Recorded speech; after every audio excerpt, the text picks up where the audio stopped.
फिर से साइक्लोन ने भारत के तटीय क्षेत्र को, विशेष करके पूर्वी क्षेत्र को प्रभावित किया और उसमें भी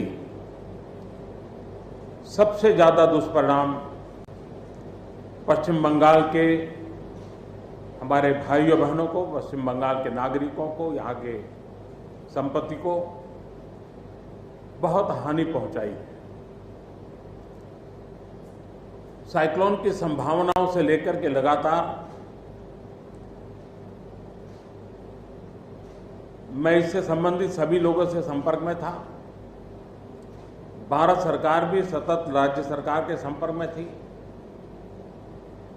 साइक्लोन का नुकसान कम से कम हो, इसके लिए जो भी आवश्यक कदम उठाने चाहिए उसके लिए राज्य सरकार और केंद्र सरकार ने मिलकर के भरसक प्रयास किया। लेकिन उसके बावजूद भी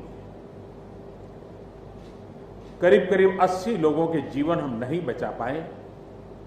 इसका हम सबको दुख है। जिन परिवारों ने अपना स्वजन खोया है उनके प्रति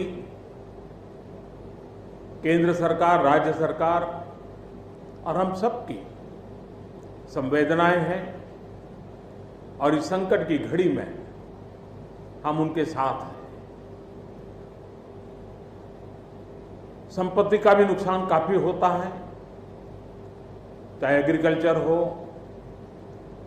चाहे पावर सेक्टर हो, चाहे टेलीकम्युनिकेशन हो, चाहे घरों का उजड़ जाना हो, अनेक प्रकार का, चाहे वो इंफ्रास्ट्रक्चर का हो, चाहे व्यापार जगत से लोग जुड़े हुए हो, चाहे खेती क्षेत्र से जुड़े हुए, हर किसी को नुकसान होता है। आज मैंने हवाई निरीक्षण करके बारीकी से इस प्रभावग्रस्त विस्तार को मुख्यमंत्री जी के साथ, गवर्नर श्री के साथ दौरा करके उसको देखा है। अभी राज्य सरकार ने और मुख्यमंत्री जी ने विस्तार से मेरे सामने जो भी प्राथमिक आकलन है उसका ब्यौरा दिया है।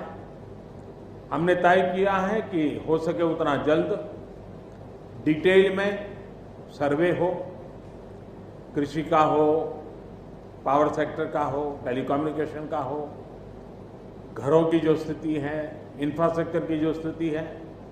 केंद्र सरकार की तरफ से भी तत्काल एक टीम आएगी और वो टीम इन सभी क्षेत्रों में सर्वे करेगी और हम मिल करके रिहेबिलिटेशन हो, रिस्टोरेशन हो, रिकंस्ट्रक्शन हो, उसकी व्यापक योजना बना करके बंगाल की इस दुख की घड़ी में हम पूरा साथ देंगे, सहयोग देंगे और बंगाल जल्द से जल्द खड़ा हो जाए, बंगाल जल्द से जल्द तेज गति से आगे बढ़े, इसके लिए भारत सरकार कंधे से कंधा मिला करके काम करेगी और जो भी आवश्यकताएं होगी उन आवश्यकताओं को पूर्ण करने के लिए भारत सरकार के जो भी नीति नियम है उसका पूरी तरह उपयोग करते हुए पश्चिम बंगाल की मदद में हम खड़े रहेंगे। अभी तत्काल जो इस संकट की घड़ी में राज्य सरकार को कठिनाई न हो, इसके लिए एक एडवांस असिस्टेंस के रूप में 1000 करोड़ रुपया भारत सरकार की तरफ से व्यवस्था की जाएगी। साथ साथ जिन परिवारों ने अपने स्वजन खोए हैं उन परिवारों को प्रधानमंत्री राहत कोष से 2 लाख रुपया और जिन लोगों को इंजरी हुई है उनको 50,000 रुपये तक की सहायता देने का भी हम प्रधानमंत्री राहत कोष से करेंगे। पूरी दुनिया एक संकट से जूझ रही है। भारत भी लगातार कोरोना वायरस के खिलाफ लड़ाई लड़ रहा है। कोरोना वायरस की लड़ाई में जीतने का मंत्र और साइक्लोन में जीतने का मंत्र दोनों पूरी तरह एक दूसरे के ऑपोजिट हैं। कोरोना वायरस से लड़ने का मंत्र है जो जहां है वहीं रहे, जरूरत नहीं हो तब तक घर से बाहर न निकले और जहां भी जाए 2 गज की दूरी बनाए रखे।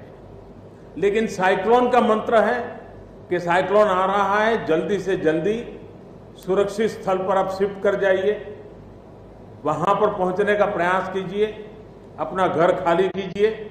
यानी दोनों अलग अलग प्रकार की लड़ाइयां एक साथ पश्चिम बंगाल को लड़नी पड़ी है।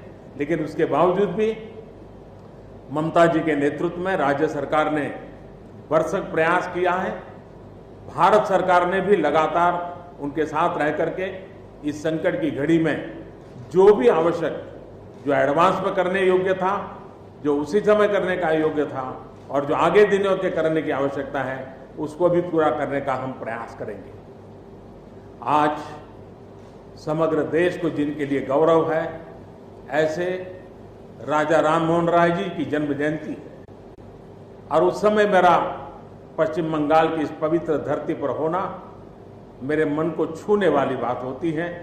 लेकिन संकट की घड़ी से हम जूझ रहे हैं, तब मैं तो इतना ही कहूंगा कि राजा राम मोहन राय जी हम सबको आशीर्वाद दें, ताकि समयानुकूल समाज परिवर्तन के जो उनके सपने थे, उनको पूरा करने के लिए हम मिल बैठ करके, मिलजुल करके एक उज्जवल भविष्य के लिए, भावी पीढ़ी के निर्माण के लिए समाज सुधार के अपने कामों को निरंतर जारी रखेंगे और वही राजा राम मोहन राय जी को उत्तम श्रद्धांजलि होगी।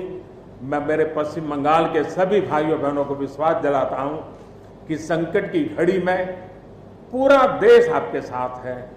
भारत सरकार कंधे से कंधा मिला करके आपके साथ आने वाले सभी कामों में खड़ी रहेगी। इसी संकट की घड़ी के समय आप सबसे मिलने आया हूं, लेकिन कोरोना वायरस के कारण सब नागरिकों से तो नहीं मिल पा रहा हूं।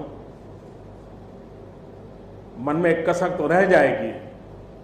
यहां से मैं आज उड़ीसा की ओर जाऊंगा और वहां भी हवाई निरीक्षण करूंगा, वहां के माननीय मुख्यमंत्री जी से, वहां की सरकार से बातचीत करूंगा। मैं फिर एक बार पश्चिम बंगाल की इस दुख की घड़ी में मैं आपके साथ हूं।